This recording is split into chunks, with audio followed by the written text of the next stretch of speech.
नमस्कार, मैं रवीश कुमार। राहुल गांधी की सदस्यता, प्रधानमंत्री की व्यस्तता, अमेरिकी राजदूत का बयान और मणिपुर का बवाल। आज का यह वीडियो आपको देश की उस पटरी पर ले चलेगा जहां केवल वही ट्रेन चलती है जिसका उद्घाटन प्रधानमंत्री मोदी ने किया होगा, बल्कि मुमकिन है उस पटरी का भी उद्घाटन प्रधानमंत्री मोदी ने ही किया हो। इस व्यंग्य को समझने के लिए हाई क्वालिटी की एकाग्रता चाहिए और पूरा वीडियो देखना पड़ेगा। गुजरात हाईकोर्ट ने राहुल गांधी की 2 साल की सजा बरकरार रखी है, यानी वे संसद से बाहर ही रहेंगे। मानहानि के केस में 2 साल सजा से उनकी सदस्यता चली गई। इसके बाद भी राहुल गांधी प्रतिनिधि का कर्तव्य निभाते रहे।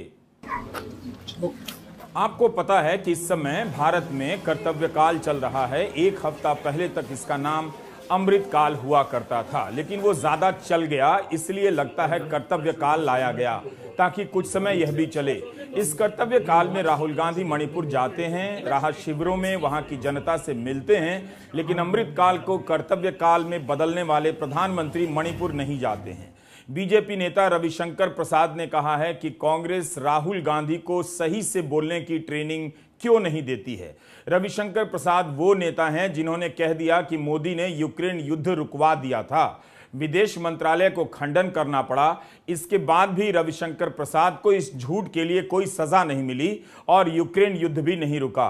रविशंकर प्रसाद को राजनीतिक बयान देना चाहिए, बताना चाहिए कि राहुल गांधी का जो बयान है क्या उसके लिए किसी की सदस्यता जानी चाहिए। फिर उन्हें यह भी बताना चाहिए कि कांग्रेस की विधवा कहने वाले प्रधानमंत्री मोदी को सही से भाषण देने की ट्रेनिंग कौन देगा? बीजेपी देगी या रविशंकर प्रसाद खुद देंगे?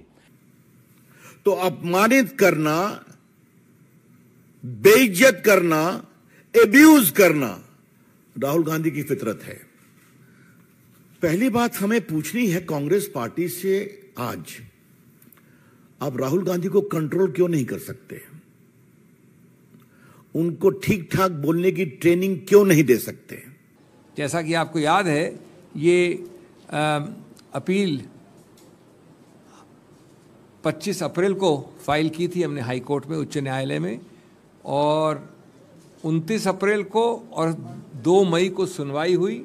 उसके बाद आरक्षित हुआ और आरक्षित होने के बाद 2 मई से आज 7 जुलाई को 66 दिन बाद आया है निर्णय कि ये जो कानूनी जूरिस्प्रूडेंस गुजरात से हमको मिली है, इसमें भी और सेशंस कोर्ट में भी, मैं समझता हूँ वो अद्वितीय है, क्योंकि उसका कानून में और कोई मिसाल नहीं है, बेमिसाल है। समांतर और कुछ नहीं है इस सब्जेक्ट में मानहानि के। मैंने पहले जो 2-3 बार आपके समक्ष वार्ता की, मार्च में भी और अप्रैल में भी इसी विषय में, तो मैंने आपको बताया था कि किस प्रकार एक पूरे समुदाय को, जो बेढब है, अपरिभाषित है समुदाय, उसके बारे में मानहानि प्रमाणित करना करीब करीब असंभव है। आज तक इस प्रश्न का उत्तर आज वाले निर्णय को मिलाकर अभी तक नहीं आया है कि इन व्यक्तियों की मानहानि कैसे हुई। दूसरा प्रश्न मैंने रखा था आपके समक्ष कि इस ऑफेंस का, इस पूरे कार्रवाई का एक अभिन्न अंग है द्वेष, मैलिस। न इस निर्णय ने न पहले निर्णय ने किसी रूप से आपको बताया कि कैसे और कहां से द्वेष आता है इसमें। और वो पूरी स्पीच जो माननीय राहुल गांधी जी की है, उस पर देख लिया जाए, 2 वाक्य हैं, उसमें कहां से द्वेष आता है, और उसका उत्तर भी नहीं दिया गया निर्णय में। और तीसरा भी मैंने एक प्रश्न उठाया था कि इससे याचककर्ता, शिकायतकर्ताओं को किस प्रकार से नुकसान, डैमेज, लॉस हुआ है, उसका भी। तीनों प्रश्न ये बिना जवाब के हैं। आज मैं समझता हूं एक भी मिसाल नहीं है किसी कोर्ट कचहरी की जहां पर इस प्रकार का एक जनरल वाक्य पूरे समुदाय के हर अंग को, हर व्यक्ति विशेष को लागू किया गया है। किसी भी केस में ऐसा कन्विक्शन नहीं हुआ है, और कन्विक्शन के बाद कन्विक्शन का सस्पेंशन नहीं होना भी कहीं नहीं हुआ है। इस बीच राहुल गांधी लगातार अदालत के मोर्चे पर हारते जा रहे हैं। निचली अदालत के बाद अब गुजरात हाईकोर्ट की एकल पीठ ने राहुल की सदस्यता खारिज करने के फैसले को सही ठहरा दिया। 2 साल की सजा बरकरार रखी गई। अगर यह सजा कम कर दी जाती तो उनकी सदस्यता बहाल हो सकती थी, मगर मानहानि के केस में अभी तक सबसे अधिक सजा राहुल गांधी को ही मिली। प्रियंका गांधी ने कहा कि राहुल गांधी हर कीमत चुकाने को तैयार हैं और तमाम हमलों और अहंकारी भाजपा सरकार के हथगंटों के बावजूद एक सच्चे देश प्रेमी की तरह जनता से जुड़े सवालों को उठाने से पीछे नहीं हटे हैं। जनता का दर्द बांटने के कर्तव्य पथ पर डटे हुए हैं। और याद करिए, सूरत के ट्रायल कोर्ट ने उनसे कहा कि आप माफी मांगेंगे। उन्होंने माफी मांगने का अवसर भी दिया था। उनकी टिप्पणी क्या है? I am not Savarkar that I will apologize. एक महान देशभक्त वीर सावरकर जिसने 11 साल अंडमान में गुजारे, उसके बारे में कितनी नफरत है उनके दिल में, ये समझिए आप। एक और विचित्र बात है, आज सुबह 10:30 बजे जब घोषणा हुई कि निर्णय आने वाला है, यद्यपि आया अभी 10 मिनट पहले, तो जिक्र किया गया वीर सावरकर के बारे में। यानी इस निर्णय का जो अभी हमने देखा है, पैरा 63 में वीर सावरकर के एक केस का जिक्र है। रोचक बात यह है कि ये वीर सावरकर का केस दायर ही हुआ है 12 अप्रैल 2023 को, और श्री राहुल गांधी का दोषी ठहराना निचले कोर्ट्स द्वारा उससे 1 महीने पहले 23 मार्च को हुआ था। इसके बारे में कोई प्लीडिंग नहीं है, जिरह लिखित रूप से नहीं हुई इसके ऊपर। जब मामला खत्म हो रहा था अंतिम दिवस पे 2 मई को जब मैं गया, तो अंत में दूसरी तरफ के याचक ने इसका जिक्र किया है कटिंग देके, अखबार की कटिंग। आश्चर्य है, अचंबा है, लेकिन जैसा मैंने कहा पूरी प्रकार से अप्रत्याशित नहीं है कि ये एक मेजर प्रमुख आधार बन गया है निर्णय का। एक ऐसी चीज जिसमें एक आरोप लगाया, सिर्फ आरोप है, कोई दोषी नहीं है, 1 महीने बाद ओरिजिनल कंप्लेंट के। मैं ये भी कहना चाहूँगा कि इस बारे में कोई आपको गलतफहमी नहीं होनी चाहिए कि जो ये मूल मुद्दा है, सिद्धांत है इस केस में, वो हम सबको, हम एक एक व्यक्ति को असर दुष्प्रभाव करता है, इन्वॉल्व हम सबको करता है। ये सिर्फ किसी एक व्यक्ति विशेष या राहुल गांधी या इनका या मेरा या आपका केस नहीं है। क्यों? क्योंकि ये उस अखाड़े की बात है जो स्वतंत्र बोलचाल का अखाड़ा है। ये उस अखाड़े की बात है जो स्वतंत्र अभिव्यक्ति का अखाड़ा है। इन दिनों प्रधानमंत्री का अलग अलग राज्यों में भीषण भाषण काल चल रहा है, लेकिन उनके भाषणों में भी मणिपुर काल नजर नहीं आता है। आप जानते हैं कि प्रधानमंत्री को किसी भी चीज का उद्घाटन करने से कोई नहीं रोक सकता है, लेकिन यह भी सच है कि ऐसा कोई भी नहीं है जो उनसे मणिपुर पर बुलवा सकता है या मणिपुर भेज सकता है। शिलान्यास और उद्घाटन करने के मामले में प्रधानमंत्री मोदी ने कई क्रांतिकारी प्रयोग किए हैं। जिन योजनाओं का शिलान्यास या उद्घाटन मेयर, पार्षद, विधायक या सांसद को करना चाहिए, उसका शिलान्यास और उद्घाटन भी प्रधानमंत्री कर देते हैं। ऐसा लगता है कि कर्तव्य काल में सारे शिलान्यासों और उद्घाटनों का कर्तव्य केवल प्रधानमंत्री के लिए रिजर्व कर दिया गया है। प्रधानमंत्री ने आज रेल लाइन का लोकार्पण किया है। रेलवे स्टेशन पर इतनी सारी लिफ्ट और लाइटें लगती हैं, क्या पता उनका उद्घाटन भी प्रधानमंत्री ही करने लग जाएं। दिसंबर 2016 का प्रधानमंत्री का एक पुराना बयान मिल गया है, उसे सुनकर आप प्रधानमंत्री के हर सवाल का जवाब प्लीज हां में दीजिएगा। आप ना में देंगे तब भी प्रधानमंत्री हां ही सुनेंगे। पहले यह अद्भुत बयान सुन लीजिए, 2016 का है। आप मुझे बताइए, आपने मुझे प्रधानमंत्री रिबन काटने के लिए बनाया है क्या? दिए जलाने के लिए बनाया है क्या? छोटे मोटे उद्घाटन करते रहने के लिए बनाया है क्या? आप पब्लिक ने अगर उस वक्त ना कह दिया होता तो शायद प्रधानमंत्री 3 रेल लाइन का लोकार्पण करने नहीं जाते, मणिपुर चले जाते। यह आपकी गलती है। पीआईबी ने अपनी रिलीज में लिखा है कि बनारस में 18 पीडब्ल्यूडी सड़कों का निर्माण और नवीनीकरण, बीएचयू परिसर में अंतर्राष्ट्रीय गर्ल्स हॉस्टल भवन का निर्माण के अलावा मोहन कटरा से कोनिया घाट तक सीवर लाइन का उद्घाटन करेंगे। सीवर लाइन का उद्घाटन प्रधानमंत्री कर रहे हैं। पीडब्ल्यूडी की सड़क का उद्घाटन प्रधानमंत्री कर रहे हैं। इतना कर्तव्य प्रधानमंत्री ही करेंगे तो फिर मणिपुर कौन जाएगा? बीकानेर में 30 बिस्तरों वाले नए कर्मचारी राज्य बीमा निगम अस्पताल का लोकार्पण भी प्रधानमंत्री करेंगे। कर्तव्य काल में यह कर्तव्य मेयर और विधायक क्यों नहीं कर सकते हैं? प्रधानमंत्री नरेंद्र मोदी गोरखपुर में थे, वहीं से उन्होंने जोधपुर से अहमदाबाद के बीच चलने वाली वंदे भारत एक्सप्रेस का लोकार्पण कर दिया। पीआईबी ने अपने रिलीज में भी यही लिखा है। तो आपने देखा कि उन्होंने राष्ट्र का कितना समय बचा लिया। जोधपुर जाने में जो समय लगता उसे गोरखपुर से ही निपटा लिया।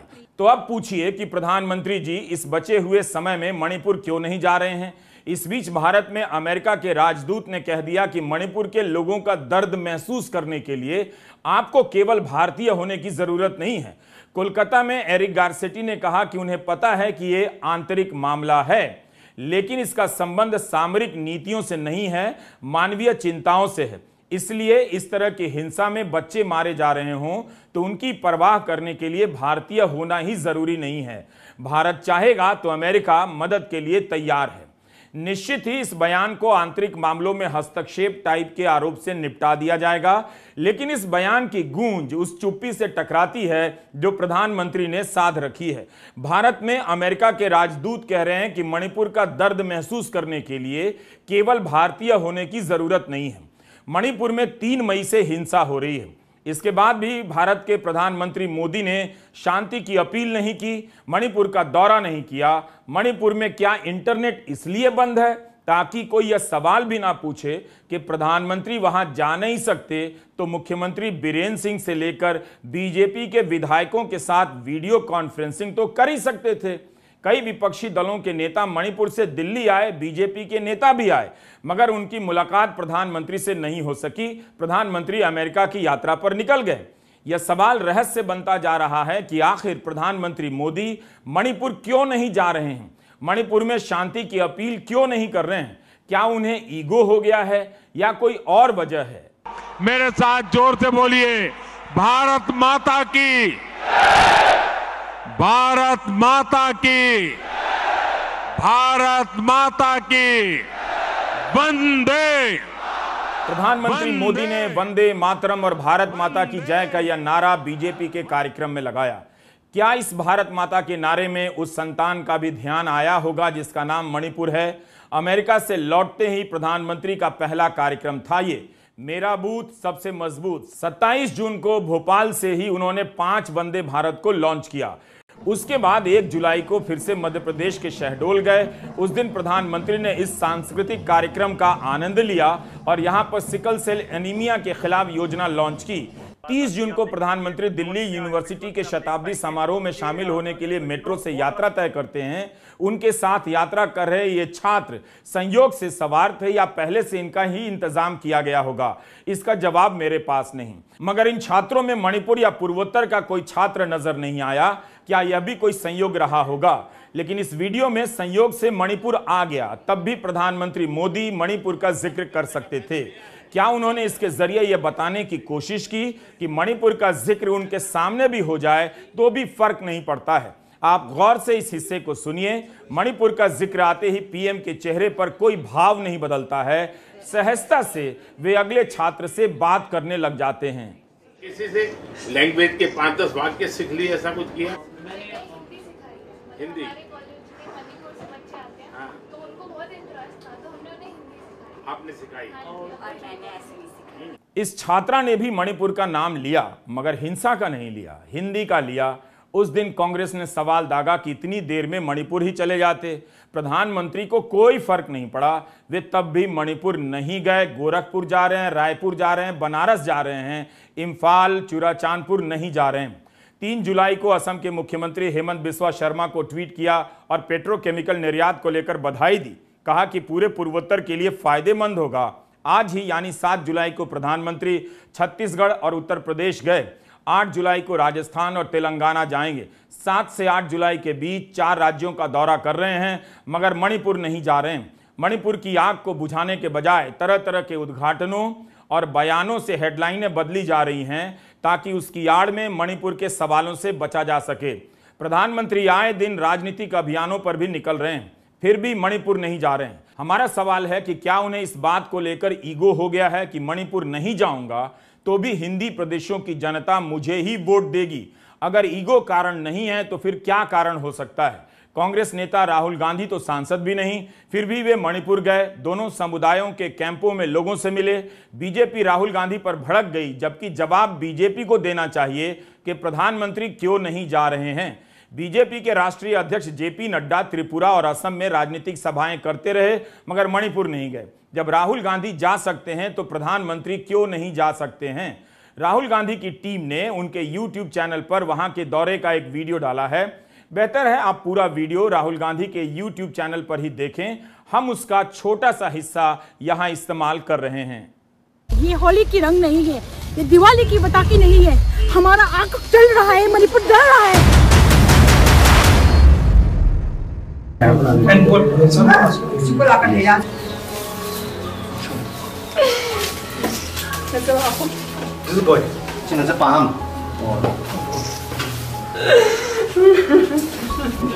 many meals do they get?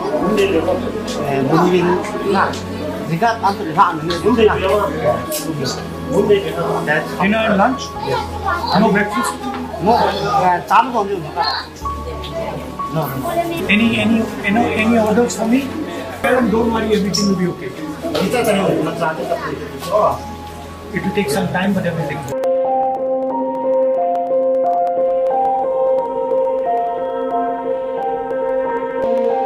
कब से हैं आप यहाँ? कब से हो? 2 महीना होने वाला है यहाँ पे देखिए। Excuse me, sir. Can you please take your time? How are you? No, don't try. Come up, please, can you? The mayor tried to defend our village, but we have no arms, no guns, nothing to protect us. We witnessed them burning our house with our own eyes. तो सरकार क्या कर रही थी इस time? अदुम मतम सरकार ने कई जो एडमिनिस्ट्रेशन था, पुलिस थी, वो कहाँ थी? अदुम तो तौदे सिंगांग मई लेरिबे पुलिस में भी जिंदा है इसु नुपाजे उसको सिंग में भी तो थोड़ा पानी दे दो, उनको बचा के लिए प्यास लग रहे बोला है। पुलिस औरत लेडी पुलिस थे, उन लोगों को पानी थोड़ा मांगे हैं, वो भी नहीं दिया है। सरकार ने करेगी, हम भी तो बनो। Happiness they will give all the Manipuri people in front of us. मुख्यमंत्री बीरेन सिंह ने इस्तीफे का ड्रामा रचा, फिर वह ड्रामा भी खत्म हो गया। क्या यह ड्रामा इसलिए था कि राहुल के दौरे से किसी तरह ध्यान हटाया जाए और टीवी का कवरेज और अखबारों की हेडलाइन बदल दी जाए, राहुल गांधी पीछे चले जाएं और इस्तीफे की खबर प्रमुख हो जाए? आप इस सवाल को अपने अपने विवेक से देख सकते हैं। हिंदी प्रदेशों की अपनी एक अलग दुनिया है, लेकिन फिर भी यहाँ के लोग दुनिया भर में जाते तो हैं, तो किस आधार पर मान लिया जाए कि उन्हें मणिपुर से कोई मतलब नहीं? जब हिंदी प्रदेश को धारा 370 से इतना फर्क पड़ता है तो मणिपुर से क्यों नहीं पड़ रहा? आपकी मुलाकात डॉक्टर प्रियदर्श से कराना चाहता हूं। डॉक्टर प्रियदर्श ने महाराष्ट्र के सांगली जिले के सरकारी मेडिकल कॉलेज से MBBS की पढ़ाई की है और सेवाग्राम के MGIMS से कम्युनिटी मेडिसिन में PG की पढ़ाई की है। डॉक्टर प्रियदर्श अकेले मणिपुर गए, कुकी राहत शिविरों में भी गए, मैतेई राहत शिविरों में भी। डॉक्टर प्रियदर्श खुद वहां जाकर हिंसा की प्रकृति को समझना चाहते थे और लोगों की मदद करना चाहते थे। इसके पहले डॉक्टर प्रियदर्श 2008 में बिहार में कोसी नदी में बाढ़ आई, वहां भी गए। 2013 में केदारनाथ प्रलय के बाद भी गए। 2018 में केरल में बाढ़ आई तो वहां भी गए। इस नौजवान डॉक्टर के और भी साथी हैं जो ग्रामीण क्षेत्रों में और आपदा के वक्त जाकर लोगों की मदद करते हैं, इलाज करते हैं। स्वास्थ्य क्षेत्र में हमारे जो दोस्त काम कर रहे हैं उनकी मदद से हमने मणिपुर में जो संस्था है और लोग काम कर रहे हैं उनकी जानकारी ली। मणिपुर में के जो मैतेई और कुकी समुदाय के दोस्त हैं जो सच में जमीनी तौर पर काम कर रहे हैं, उन सबको लेके हमने एक ग्रुप बनाया जिसमें हमने तय किया कि जो भी लोग मणिपुर में हिंसा से प्रभावित है उन सबको हम लोग मदद करने की कोशिश करेंगे। तब फिर ये तय हुआ कि टीम के तरफ से मैं मणिपुर जाऊंगा और वहां की जो भी जानकारी है वो जमा करूंगा। विष्णुपुर मोइरांग इलाके में मैतेई जो शिविर है वहां पे मैंने भेंट दी, वहां के लोगों से चर्चा की, उनकी क्या जरूरतें है वो जाना। उसके बाद मैं फिर से कैंकोपी में गया और साइकुल में गया जो जहाँ पे कुकी समुदायों के शिविर है वहां पे भेंट दी और उनकी भी जो समस्या है उसको जानने की कोशिश की। एक तो ये चीज पक्का पता चल रही थी कि दोनों समुदायों के बीच अविश्वास बहुत बढ़ गया है और हिंसा की काफी सारी घटनाएं हो रही है, जिसकी वजह से लोगों के मन में डर है, आक्रोश है, क्रोध है और एक दूसरे से वो बात नहीं कर पा रहे हैं। जगह जगह पे हिंसा दोनों समुदाय के बीच में घटित हो रही है। यदि आपको मैतेई जो भी लोग रहते हैं उस जगह से, जहाँ पे कुकी समुदाय रहता है, उस जगह पे जाना पड़ रहा है तो भी शायद आपको रोक दिया जाएगा। यदि आप कोई राहत सामग्री वहां पे भेजना चाहते हैं तो भी उस राहत सामग्री को छीन लिया जाएगा। मणिपुर में 2 महीने बाद स्कूल खुले और खुलते ही एक स्कूल के सामने एक वृद्ध कुकी महिला की गोली मारकर हत्या कर दी गई। अखबारों की रिपोर्ट बताती है कि रात के वक्त गोलीबारी की घटना में कोई कमी नहीं आई है। दोनों समुदायों के बीच भरोसे की दीवार बनती नहीं दिख रही। मणिपुर में हथियारों की लूट की खबरें अभी भी आ रही हैं। डॉक्टर प्रियदर्श के मोबाइल कैमरे से ली गई इन तस्वीरों में मणिपुर के भीतरी इलाकों और राहत शिविरों के भीतर विस्थापन का अंदाजा मिलता है। 50,000 लोग इन शिविरों में बताए जा रहे हैं। इनमें से कई ऐसे हैं जिनके घर जल चुके हैं, हर तरह का प्रमाण पत्र खाक हो चुका है। इनके पास खुद को प्रमाणित करने के लिए राहत शिविर की इस मच्छरदानी के अलावा कुछ भी नहीं। 2 महीने से ये लोग इसी हालत में रह रहे हैं। कुकी शिविर हो या मैतेई शिविर, हर जगह हिंसा ने एक ही तरह का तांडव दिखाया है। डॉक्टर प्रियदर्श से बातचीत कर पता चला कि दोनों समुदाय के युवा इसी आशंका में रहते हैं कि दूसरे समुदाय के लोग उन पर बंदूकों से हमला कर देंगे, तो इसके लिए उन्हें भी बंदूक लेकर तैयार रहना चाहिए। वक्त गुजरने के साथ साथ हिंसा और बंदूक पर उनकी निर्भरता बढ़ती जा सकती है। कुकी इलाके में अब कोई मैतेई नहीं रहता, मैतेई के इलाके में कोई कुकी नहीं रहता। गांव के बाहर बंकर भी दिखे जिसका इस्तेमाल बाहरी हमले से बचने के लिए किया जा रहा है। यहां तक कि अस्पतालों में जहां कुकी और मैतेई डॉक्टर साथ साथ काम करते थे, वहां भी अब एरिया के हिसाब से एक समुदाय के डॉक्टर गायब हो चुके हैं। इस वजह से इलाज में काफी दिक्कतें आ रही हैं। किसी भी समुदाय के लिए इम्फाल पहुंचना मुश्किल है और नागालैंड और मिजोरम जाकर इलाज कराना और भी मुश्किल। इमरजेंसी की हालत में जिंदगी दांव पर लग जाती है। डॉक्टर प्रियदर्श किसी तरह से दोनों समुदायों के राहत शिविरों में जाना चाहते थे, देखना चाहते थे कि दोनों एक दूसरे को लेकर क्या सोच रहे हैं। राहत शिविरों में रहने वालों की असुरक्षा अलग ही किस्म की है। उनके पास अब कुछ भी नहीं बचा। ज्यादातर गरीब लोग हैं। दोनों समुदाय के संपन्न लोग मणिपुर से बाहर जा चुके हैं। मणिपुर में इंटरनेट बंद है, इसलिए पैसा निकालना मुश्किल हो रहा है। एटीएम के बाहर लाइनें लंबी होती जा रही हैं। डॉक्टर प्रियदर्श ने देखा कि यहाँ की जिंदगी की अपनी 100 मुश्किलें हैं। शौचालय की सफाई अच्छी नहीं, पानी की सप्लाई है मगर साफ नहीं। ज्यादातर दिनों में राहत शिविरों के भीतर चावल और दाल ही मुख्य भोजन के रूप में दिया जा रहा है। केवल 2 बार भोजन मिलता है, सुबह का नाश्ता नहीं। बहुत कम होता है कि सब्जी भी हो या मांस भी। लोगों के पास खरीदने के लिए पैसा भी नहीं है और चीजों की सप्लाई भी कम है, जिससे इन शिविरों में आहार का संतुलन बिगड़ सकता है। नींद पूरी नहीं होने के कारण और विटामिन की कमी के कारण मुंह में अल्सर की शिकायतें देखी जा रही हैं। गर्भवती महिलाओं की अपनी मुश्किलें हैं। बच्चों के लिए अच्छे भोजन का इंतजाम तुरंत करना चाहिए। लोगों को डायरिया हो रहा है, बुखार, सर्दी, खांसी तो आम बात है।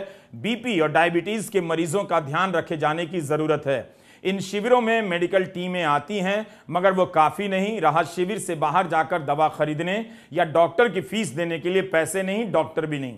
मानसिक स्वास्थ्य पर बुरा असर पड़ रहा है। लोगों ने अपनी आंखों के सामने हिंसा और हत्याएं देखी हैं। बच्चों और युवाओं पर बहुत बुरा असर पड़ा है।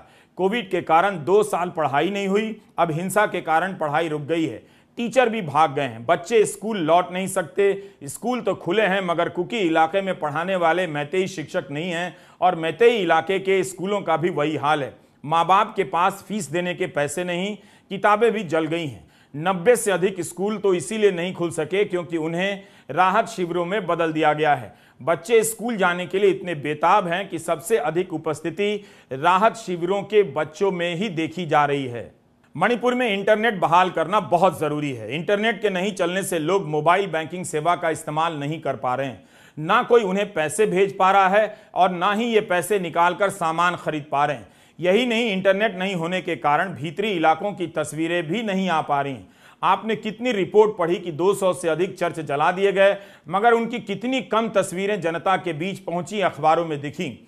मणिपुर हाईकोर्ट में इसे लेकर बहस चल रही है कि इंटरनेट चालू की जाए। पिछली बार कोर्ट ने सीमित इंटरनेट सेवा देने के आदेश दिए थे। कोई सीरियस होता है तो उसको जाने के लिए जो यातायात के साधन है वो उपलब्ध नहीं है, और अगर कर्फ्यू लगा है तो फिर वो अस्पताल तक नहीं पहुंच पाएगा। बहुत सारी गर्भवती महिलाएं हैं, वो कैंप में है, कैंप में बच्चों को जन्म दे रही है। बच्चों का अगर टीकाकरण है वो पूरी तरह से रुक गया है। यदि गांव में किसी को, उस कैंप में किसी को सर्दी खांसी ये लग जाता है तो फिर पूरे कैंप में वो फैल जाएगा, दस्त लग जाएगा तो वो फैल सकता है। बच्चों की शिक्षा का बहुत बड़ा नुकसान हो रहा है। जैसे घर जल गए तो बच्चों की किताबें, बच्चों के डॉक्यूमेंट्स, बच्चों के सर्टिफिकेट सारा कुछ जल गया है। तो जो भी बच्चे स्कूल में जाते हैं या जो युवक कॉलेज में जाते हैं वो अभी राहत शिविरों में है। वो कॉलेज जा पाएंगे नहीं उनको पता नहीं, गाँव वापस जा पाएंगे नहीं उनको पता नहीं, या फिर नए कॉलेज में दाखिला लेने के लिए भी उनके पास कोई प्रमाण नहीं है कि वो इससे पहले किस कक्षा में पढ़े हैं। बहुत सारे लोगों का रोजगार चला गया है। अभी खेती शुरू होने वाली थी लेकिन ये लोग राहत शिविरों में तो खेती नहीं कर पा रहे।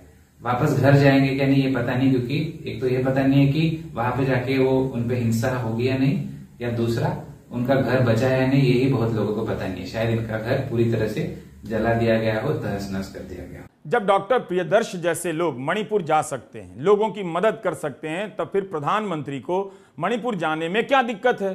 राहुल गांधी के अलावा कांग्रेस के 2 सांसद अपनी पहचान छिपाकर मणिपुर का दौरा कराए। उन्होंने अपने अनुभवों को लेकर इंडियन एक्सप्रेस में लिखा भी। यही काम बीजेपी के सांसदों ने किया होता और खासकर रविशंकर प्रसाद ने किया होता तो गोदी मीडिया अपने चैनलों पर बिठाकर उन्हें हीरो बना रहा होता कि देश की खातिर ये सांसद पहचान छुपाकर अपने देश में गए।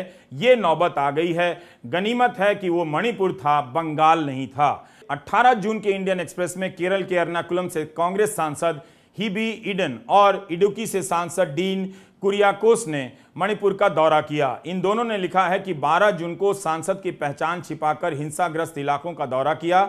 सांसद की पहचान ऐसे समय में ठीक नहीं रहती, खासकर जब यहां पहचान की राजनीति व्यापक स्तर पर हिंसा का रूप ले चुकी हो।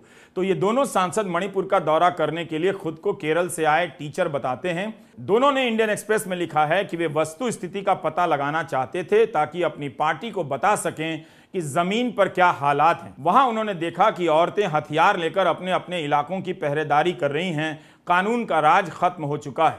मणिपुर की हिंसा बेलगाम हो गई है। पड़ोसी का घर जला रहा है। बीजेपी के पास 303 सांसद हैं। किसी सांसद ने अपने स्तर पर ऐसी हिम्मत क्यों नहीं की?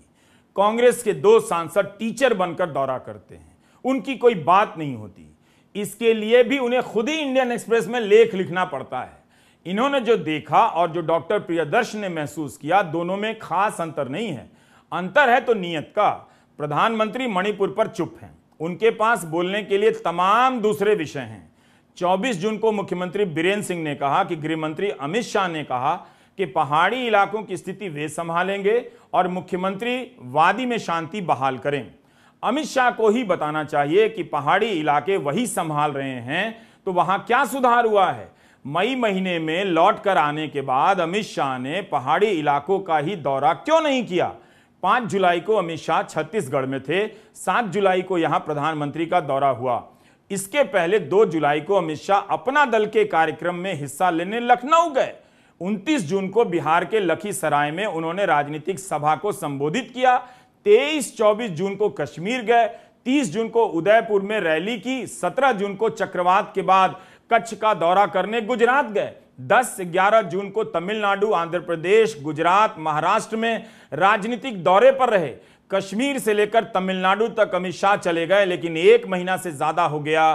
क्या कहीं लिखा है कि गृहमंत्री दोबारा मणिपुर नहीं जाएंगे? पहली बार भी गृहमंत्री 3 हफ्ते की देरी से गए थे। प्रधानमंत्री और गृहमंत्री के लिए मणिपुर जाना क्यों मुश्किल हो रहा है? एक राज्य के भीतर 2 राज्य हो गए हैं, 2 इलाके हो गए हैं, 2 समुदायों के भीतर खाइयां गहरी हो गई हैं। क्या इस ईगो पर कि हम जाएं या ना जाएं वोट हमें ही मिलेगा? नहीं तो फिर क्या दलील हो सकती है? प्रधानमंत्री और गृहमंत्री को इसी पर बोलना चाहिए कि वे क्यों नहीं जा रहे हैं। क्या इसलिए नहीं जा रहे हैं कि अभी बहुत सारी रैलियां करनी हैं, या रैलियां इसलिए करनी है ताकि कहा जा सके कि हम तो रैलियों में व्यस्त हैं इसलिए मणिपुर नहीं जा रहे हैं? आज के वीडियो में आपने कर्तव्य काल में प्रधानमंत्री के कर्तव्यों और राहुल गांधी के कर्तव्यों का हाल देखा। इस बीच मैकडॉनल्ड ने बर्गर से टमाटर हटा दिया है। महंगाई कारण नहीं बताया है, क्वालिटी बताया है। उम्मीद है आपको महंगे दाम में क्वालिटी का टमाटर मिल रहा होगा। अखबार लिख रहे हैं कि उत्तराखंड में टमाटर का दाम 250 रुपये किलो तक हो गया है। यूसीसी का पता नहीं, मगर यूएमसी यानी यूनिफॉर्म महंगाई कोड देश भर में लागू हो चुका है। पेट्रोल और सिलेंडर के दाम पर यूनिफॉर्म महंगाई कोड पहले से लागू था, अब इसमें अपना टमाटर भी घुसाया है। आप किसी भी धर्म के हों, जाति के हों, प्रदेश के हों, आपको पेट्रोल, सिलेंडर और टमाटर महंगा ही मिलेगा। नमस्कार, मैं रवीश कुमार।